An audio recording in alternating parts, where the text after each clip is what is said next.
Hello, welcome to this video. My name is Becca if you're new here. If not, welcome back. But usually I do all sorts of vlogs about our life here in New Zealand because we moved here and we love it. But today I'm going to be talking about things that I do and don't use during pregnancy. So I tend to be pretty minimalist anyways, and I think it's even worse when it comes to pregnancy and newborn phase because it's just such a short amount of time. So my mental philosophy is if I'm only going to use it for a few months, I'm going to try really hard to see if I can get away without getting it. So this is me at 31 weeks pregnant.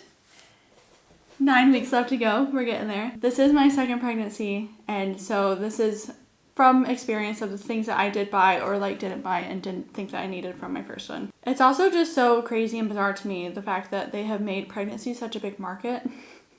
I was shown an ad just the other day for these speakers, these adhesive speakers that just stick onto your belly so that your baby can listen to music in the womb. What? And then just a short little disclaimer here. Everybody's pregnancy is going to look so different. For me, I have really easy pregnancies, and so I don't feel like I need a lot of stuff, and I feel like I can get away without getting much stuff. But for you, you might need a few more conveniences, and you might want a few more conveniences, and I'm not judging you for that. Just love here for everybody. Anyways, let's just jump right in. The first one for me is actually a pregnancy pillow. I just use my husband and just pillows that we have around the house. I don't like the idea of buying this huge, bulky pregnancy pillow that, again, you only really need for the last couple months. You don't even need it. That's the thing. I just have this really strong opinion about needs versus wants. Anyways, ranty. But I just use pillows and I'll hoist my leg up on my husband while we're sleeping, and it works just fine. Because the other thing too is I don't want to buy this expensive pillow that then after I use for 2 months, I have to store it for years and years or try to sell it, and who wants to buy an old pillow?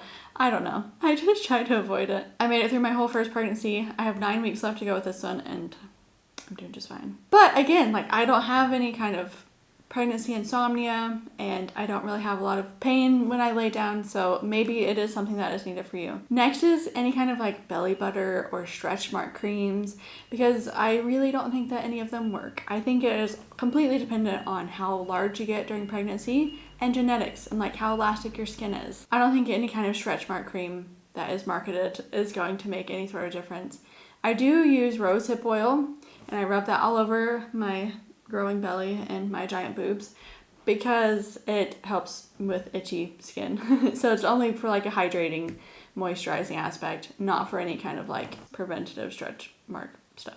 Okay. The next thing that I try really hard not to buy is anything with toxic chemicals or fragrance in it. I try to keep things really, really natural and simple because everything that I'm putting into and onto my body directly goes to my baby, and I'm just a little bit neural about that kind of stuff. Next is giant multivitamins. I was pretty strongly against multivitamins when I was in Vitams. I was pretty strongly against I can't talk. I was pretty against multivitamins. Oh my gosh, I can't say that word. Multivitamins when I was in the US, and I didn't take any with my first. So I did a lot of research and talked to my midwife about what things are more important to take. So folic acid in your first trimester is pretty critical, and then just supplementing what you need based on your diet and everything. I found it interesting when I moved to New Zealand, they actually don't recommend a multivitamin at all. They just give you iodine, they give you iron if you need it, and they give you folic acid for your first trimester, and that's it. They don't try to sell you this all natural multivitamin that you don't need and that you mostly just pee out anyways. The lawnmowers are here. Hang on. Okay, I think they're done.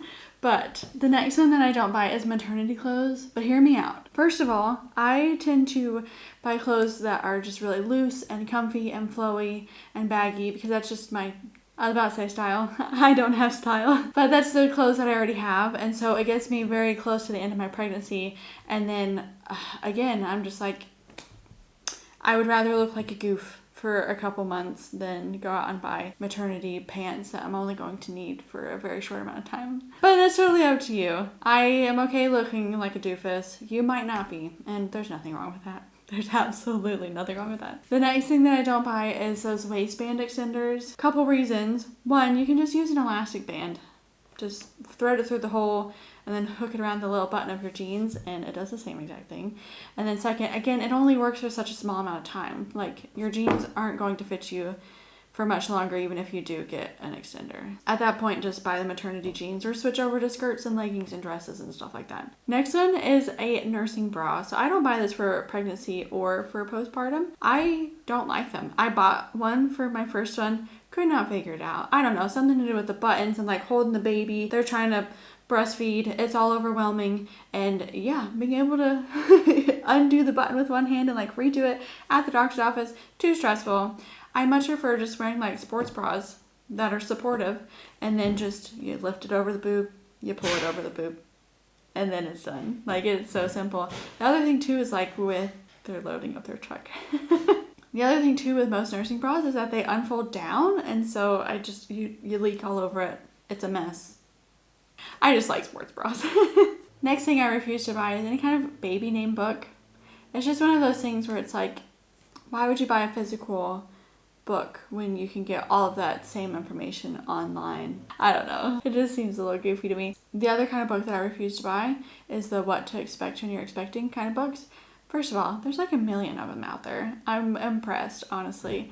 And then second, I was actually given one during my first pregnancy. Didn't crack that thing once. The person that gave it to me for free was like, oh yeah, I bought this, but I didn't ever look at it. And I feel like that's what that book is. It's just a nice token like, oh, you're pregnant. Here, read this and you're going to know everything that you need to know. And nobody touches it. There's a lot of other really good books out there, but that's not one of them. The next cute gift idea that I see a lot of is like a pregnancy journal. I just don't think you could fill one out. I don't know. Like, I did have a little notebook, and I had a note on my phone that I wrote some like fun pregnancy things that I wanted to remember. It took up probably like 10 pages. I don't know how you would fill out a whole journal. So yeah, I mean, this list could be endless. Like, there's things like fetal Dopplers, and yeah, I go very minimal. I try to use everything that I already use in my normal life and see how far it takes me. So those are the things that I don't buy or use, and so now I'm going to move on to the things that I do use and buy for a pregnancy. Number one is an app. I don't buy it, it's free. But I love it because I'm the kind of person that doesn't know what day of the week it is. I don't know what week it is. Half the time I don't know what month it is. So if I didn't have an app that kept track of how far along I am, what week I'm on, what days I'm on, and plus it's so fun. Like, it shows you how big your baby's getting, and it gives you all these fun tidbits about like how they're developing and what stage they're at. And I just find it really fun. And even on my second one, I still excitedly will open up the app and just check up on all that stuff, because why not? It's free. The next one, I did mention this earlier, I use rosehip oil purely as a moisturizing effect. You can get a really nice like lotion or whatever, and it will have the same exact effect for your belly. The skin just stretches and it just is so itchy. So that's really nice for that. The next thing that I totally bought for my first and my second pregnancies is an exercise ball.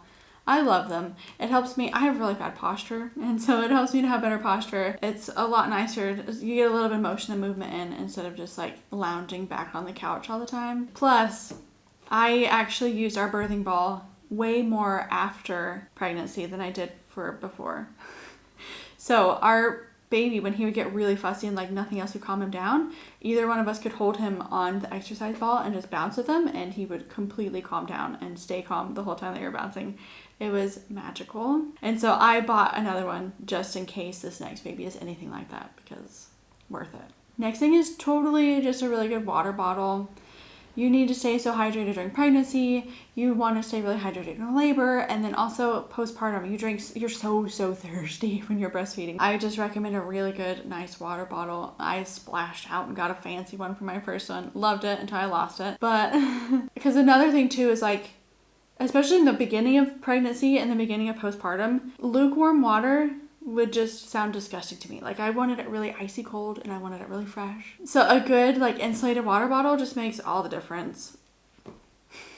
So again, just to reiterate, I don't take giant multivitamins, but I do take the ones that my midwives recommend, which is iodine, folic acid for the beginning, and then I also just take some DHA on the side. And then I didn't take iron until I was tested for it and found out that I was anemic for this pregnancy, and I didn't need it at all for my first one. I think it should be an as needed basis. A book that I do recommend is Ina May Gaskin's Guide to Childbirth. I read that one and I feel like I learned a lot from it, and I feel like it did prepare me really well for pregnancy. I'm not going to reread it for this one just because I feel like I know everything now, which is probably really goofy. I think two of the biggest key takeaways from that book is, one, it taught me how to breathe, which I think is just the thing that helped the most during my first labor. And then two, it's just empowering you to know that your body can do it and that it was made to do it and that you can get through it. So that was awesome. Another thing that I use, this might sound weird, I use Instagram. So I follow a couple of accounts like Expecting and Empowered. They're really awesome. They take you through like your postpartum period and like different stuff that you can and shouldn't be doing, just so that you have a better recovery and everything. So just, yeah, go try and find some people that align with what you like, and they just give out a lot of good free information. The last couple of things that I do totally use in pregnancy when it's the correct week are red raspberry leaf tea and nettle leaf tea combination, just because it's really good for your uterine health and getting you prepped and ready for having a baby. And then also eating a bunch of dates, because one, they're delicious, and two, they're supposed to be healthy for you. Down there. So that is it. I feel like this is such a lame list because I'm basically telling you that you don't need much of anything. But if you have stuff that you think makes all the difference in pregnancy, please tell me down below, because maybe I can learn and realize that I need something. And two, a bunch of other pregnant women will probably benefit from your comments over mine. So I have another couple of videos that I'm going to be making soon. One is about like what you need postpartum. And then another is like baby essentials versus what you don't need for newborn phase. So anyways, thank you so much for watching, and I'll see you guys next week. Bye.